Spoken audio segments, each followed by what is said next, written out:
మేయర్గా ప్రస్తుత మేయర్ హరివెంకట కుమార్ని కొనసాగించాలని యాదవ ఐక్యవేదిక జాతీయ కన్వీనర్ ఆల్సి అప్పలనారాయణ విజ్ఞప్తి చేశారు. ఈ మేరకు గురువారం విశాఖ జిల్లా యాదవ సంఘం నేతృత్వంలో జీవీఎంసీ గాంధీ విగ్రహం వద్ద నిరసన కార్యక్రమాన్ని నిర్వహించారు.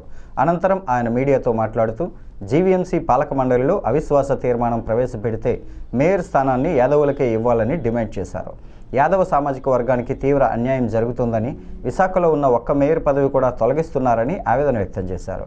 ప్రస్తుతం కూటమి ప్రభుత్వం యాదవులను కించపరిచేలా వ్యవహరిస్తోందని, యాదవులను బీసీ డి నుంచి బీసీ బిలోకి మార్చాలని సూచిస్తోందని అన్నారు.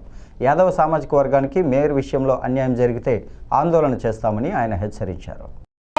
యాదవ్ కార్పొరేషన్ మేయర్ చేయాలనేది ప్రధాన డిమాండ్గా మేము డిమాండ్ చేస్తున్నాం. ఈ డిమాండ్ ఎక్కడితోటే కాదు, రాష్ట్రం అంతా కూడా మేము ఉద్యమాలు చేయడానికి మా నాయకులందరూ, రాష్ట్ర కమిటీ వాళ్ళందరూ కూడా సిద్ధపడ్డారు. ఇది మేము ఓన్లీ హెచ్చరిక మాత్రమే చేస్తున్నాం. రెండో విషయం ఏంటంటే బీసీడీలో ఉన్నాం. మేము బీసీడీలో 33లో ఉన్నాం. చిట్ట చివర మాతో ఓసి 33 దాటిందంటే ఇంకా మాకు రిజర్వేషన్ లేదు.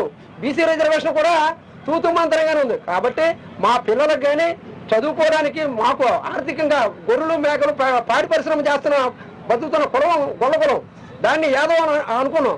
ఈ యాదవుల్ని బీసీడీ నుంచి బీసీబీలోకి మార్పు చేయాలనేది మా ప్రధాన డిమాండ్. అలాగే ఇకపోతే మాకు గత ప్రభుత్వం ఎండార్లో 50 సెంట్లు స్థలం ఇచ్చింది. ప్రభుత్వం ఫ్రీగా ఇస్తే దానికి మళ్ళీ నిధులు కేటాయించారు. ఈ ప్రభుత్వం వచ్చి 9 నెలలు అయింది. కనీసం ఇప్పటి వరకు పట్టించుకున్న పాపాన పోలేదు.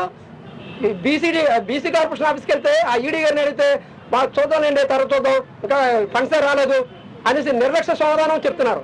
ఎడ్ల వేణుగోపాలకృష్ణ సుమన్ అంటారు సార్. నేను జిల్లా సంఘంలో 32 సంవత్సరాలుగా పనిచేస్తున్నాను.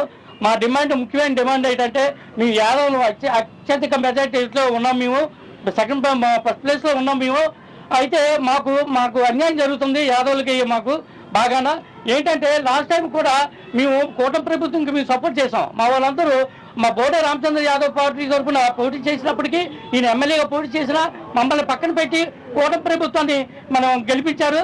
ఈ కూటమి ప్రభుత్వం ఏంటంటే ఉన్న పేరు ఒకే ఒక పదవి అండి.